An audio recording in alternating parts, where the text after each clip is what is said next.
I'm going to teach you all the ins and outs of using and caring for your cast iron skillet. Now we're still going to have to season them, but I do like to go ahead and get a jump start on that by buying the ones that are pre-seasoned. Seasoning the pan simply means baking in a few layers of fat. This will help create a natural non-stick coating and will help deliver flavor into your future dishes. I'll start by showing you the initial way to season your pan right after you buy it, even if you buy a seasoned pan. First step is to give it a wash. Just kidding. Don't ever put your cast iron skillet in your dishwasher. You'll want to scrub it down lightly with a mild brush or sponge and a little bit of gentle dish detergent. Next, we'll dry it with a towel and then we will dry it even further on the stovetop. Next, set it over a low flame just to remove any excess moisture. Next, turn off the heat and rub it down with some oil. A good choice here is grapeseed, flaxseed, or I just simply use a vegetable oil. You'll want to rub it around really well on the inside and outside after it cools down a bit. All you need is about a teaspoon of oil. Once you've rubbed out all the excess and it's all evenly coated, we're going to place it in the oven upside down so that no other oil or residual moisture acquires down at the bottom at 400 degrees for about 45 minutes. You'll want to set down another sheet tray or maybe some foil in case any oil or crusty bits drip onto the bottom so you don't catch your oven on fire. You can repeat that process 2 or 3 times to get you a nice base seasoning coat. Here's the baked, seasoned skillet ready to use. You do not have to repeat this process every time you cook in your cast iron skillet, and I think that's what intimidates a lot of people. I'll show you how to do just normal everyday care after we cook. Now let's get cooking in the cast iron.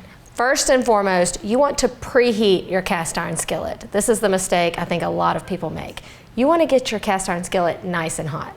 A good way to do that is in the oven. That way you don't get any hot spots that might be on your stove. It gets evenly heated. I just like to get mine started on the stove while I prep my other ingredients. We've got our skillet nice and heated, and I'm going to show you just how non-stick these skillets can be. See what I mean? You don't need to buy those $200 fancy coated non-stick skillets. I swear I could get by with a cast iron skillet and a Dutch oven. My absolute favorite part about cooking in a cast iron skillet is the crust that it makes when you sear foods. It delivers so much flavor, even browning, it's just perfection. The main thing to remember when you sear things in your cast iron skillet is to wait. Have patience and wait until it naturally releases from the skillet itself. Also, a good thing to remember is that you don't need a lot of fat.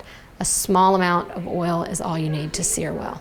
See what I'm talking about? This is why this is one of my best friends in the kitchen, and it works great with chicken, pork, or fish. The even heat distribution in a cast iron skillet makes for great results with baked goods.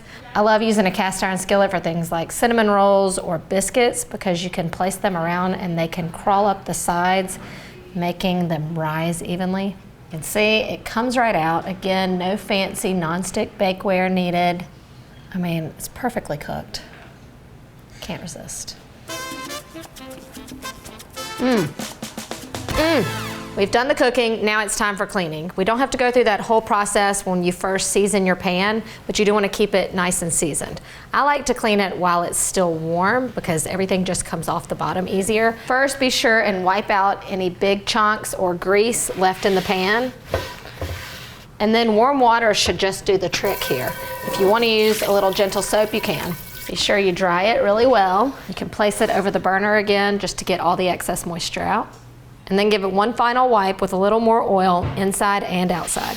And then when it comes time to store it in your cabinet, I like to place a piece of paper towel down, especially if you're going to stack your pans so that they don't scratch. So now you have everything you need to cook and clean and store your cast iron skillet. If you found this video helpful or learned something new, give us a like and subscribe. And don't forget to turn on your notifications so you keep up with all things Allrecipes.